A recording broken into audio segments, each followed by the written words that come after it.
Hello guys! So, wala hindi mo mga kaon. Tour guide, say hi!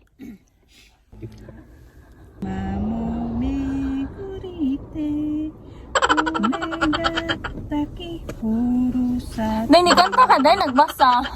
Hello again everyone! Charot, I'm back! Yes, I'm back! So, kung makikita nyo, ayan, makikita nyo nga.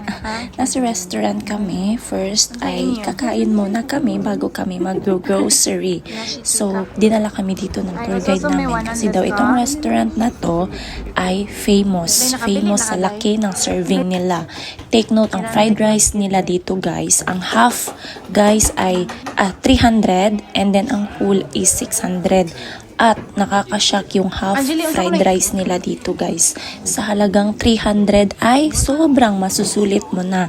Kaya abang-abang. So ito pala ay Sanay Restaurant dito sa Yokote. Charan! Ito na yung fried rice nila guys. Sige, kore, dare. So ito pala yung order ko guys. Ito ay tinatawag na chicken katsu. Sobrang gusto namin tong ganito dito sa Japan guys. Sobrang recommended namin ito. Gusto niyo ng mga fried at gusto niyo kumain ng ganito dito. So try nyo. Hindi kayo magsisisi. Mapapabalot kayo sa sobrang sarap. Charot!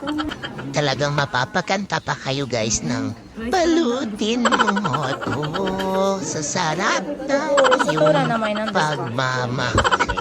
Joke lang guys. We're Filipino, of course, food is life. We're Filipino, of course, sarap yarn. And we're a Filipino, of course, take out is real. So ayan guys, hindi po naubos ng kasama ko. O rin po, hindi nakaubos. Tinake out na lang namin dahil po sobrang laki ng serving at sobrang sakit na talaga ng tiyan namin guys. Mabuti na lang po itong restaurant mo to guys ay may binibenta sila na container na 30 yen. Kung hindi nyo mauubos ay pwede nyo naman siyang i-take out. Ito po yung nakaganda sa restaurant nila. Sabi na balutin mo ako. Oh, diba guys, balutin. Next. So, grocery time tayo guys. Ang pangalan pala nito ay Gyomo Sopa. So, itong supermarket na to ay siya, more on frozen foods at mga frozen meat at iba pa. Jessica Ham, hilig sa malaki. May mga fresh naman din siya. So, ayan lang yung fresh section nila. Konti lang kasi nga po, more on frozen foods po sila. Ito po yung meat corner nila guys. So, kung makikita nyo, may malaking tatak na to. So, meaning po yan, 20% off. Charot lang. Next, hanap-hanap muna tayo guys. Dahil po sa sobrang dami ay medyo nalilito kami kung ano yung bibilhin. Charot! Hindi, wala talaga kaming pera. Budget lang kasi po, matagal pa yung sahod. 10 bits guys. Kaya tipid tips muna tayo.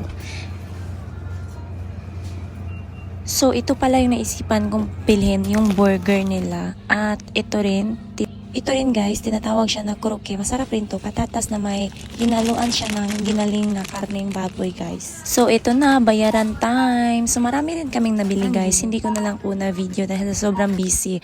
At kung makikita nyo sa sulok na yan, itlog po yan. At yan po yung presyo.